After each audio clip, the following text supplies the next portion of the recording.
पुराने किले की घड़ी में रात के 12 बजते ही कुछ अजीब होने लगता था। लोग कहते थे कि यहां जो भी अकेला जाता है वह लौट कर नहीं आता। लेकिन 13 साल का आरव इन बातों पर यकीन नहीं करता था। वह एक जिज्ञासु लड़का था जिसे रहस्यों को सुलझाने में मजा आता था। एक दिन जब उसके दोस्तों ने उसे चुनौती दी कि वह किले के अंदर जाकर सबूत लेकर आए, तो वह तुरंत तैयार हो गया।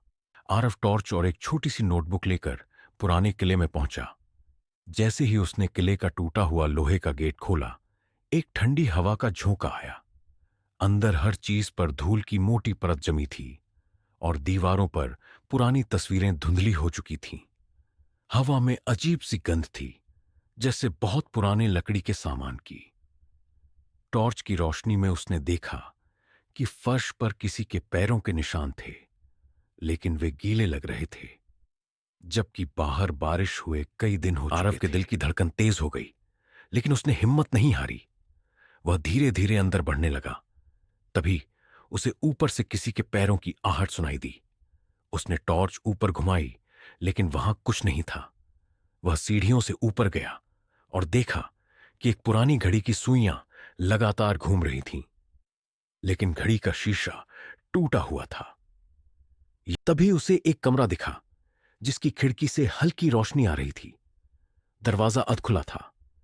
आरव ने धीरे से उसे धक्का दिया और अंदर झांका। कमरे में एक पुराना लकड़ी का पलंग पड़ा था और उसके ठीक सामने एक शीशा टंगा था, पर शीशे में सिर्फ कमरे की दीवारें दिख रही थीं। आरव खुद उसमें दिखाई ही नहीं दे रहा था। आरव को लगा कि उसकी आंखों को धोखा हो रहा है, लेकिन तभी उसने देखा कि शीशे में कोई परछाई धीरे धीरे उसके पीछे आ रही थी। उसने झटके से पीछे मुड़कर देखा, पर वहां कुछ नहीं था। उसके गले से हल्की चीख निकल गई, लेकिन उसने खुद को संभाला। तभी खिड़की अपने आप जोर से बंद हुई और कमरे में अंधेरा छा गया। टॉर्च की रोशनी में उसने देखा कि दीवारों पर अजीब लकीरें बनी हुई थीं, जैसे किसी ने नाखूनों से खरोंचा हो।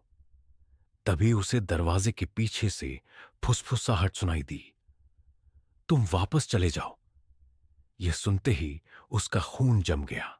आरव दौड़कर कमरे से बाहर निकला और सीढ़ियों की ओर भागा, लेकिन जैसे ही वह नीचे पहुंचा, उसे लगा कि किले का दरवाजा पहले से छोटा हो गया है, जैसे कोई उसे अंदर कैद करना चाहता हो। अचानक किसी अदृश्य शक्ति ने उसकी टॉर्च बंद कर दी और हर तरफ घना अंधेरा छा गया।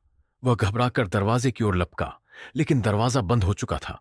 अब उसे समझ नहीं आ रहा था कि क्या करे। तभी उसकी दादी की बात याद आई। बुरी शक्तियों से बचने का एक ही उपाय है, बागेश्वर बालाजी का स्मरण करो। वो हनुमान जी हैं। घोर अंधेरे में आरव ने कांपती आवाज में कहा, ओम बागेश्वराय नमः, ओम बागेश्वराय नमः।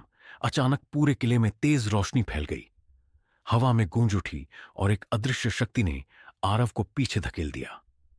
अगले ही पल दरवाजा अपने आप खुल गया और आरव अंधेरे से बाहर निकल आया। बाहर आते ही उसने मुड़कर किले को देखा, लेकिन अब वहां कुछ भी नहीं था। किला जैसे आरव उलझन में था।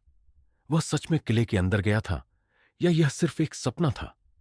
लेकिन जब उसने अपनी जेब में हाथ डाला, तो वहां से वही पुराना घड़ी का शीशा निकला, जिसमें उसका अक्स नहीं दिखता था।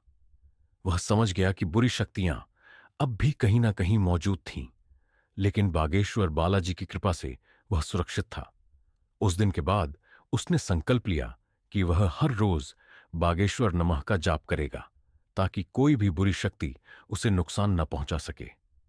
जो कोई भी बागेश्वर बालाजी हनुमान जी का नाम लेता है, वह हर भय से मुक्त हो जाता है। जय श्री राम।